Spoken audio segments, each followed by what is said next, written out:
ఎక్కడెక్కడ షణ్ముఖుణ్ణి ఆరాధన చేస్తారో అక్కడ ఐశ్వర్యం పరిడవిల్లుతుంది.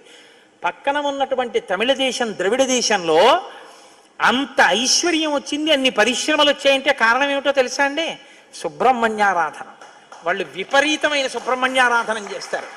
సుబ్రహ్మణ్య ఆరాధనం చేసినా, షణ్ముఖుడికి ప్రదక్షిణం చేసినా, ఆయనకి నమస్కారం చేసినా జ్ఞానము, ఐశ్వర్యము, సంతానము, సంతానమునకు క్షేమము, ఆయువు, ఆరోగ్యము అన్నీ కలుగుతాయి. అంత శక్తివంతమైనటువంటి సర్గ ఈ షణ్ముఖోత్పత్తి సర్గ. అందుకే వాల్మీకి మహర్షి ఎప్పుడూ కూడా అసలు ఫలశ్రుతి చెప్పరు.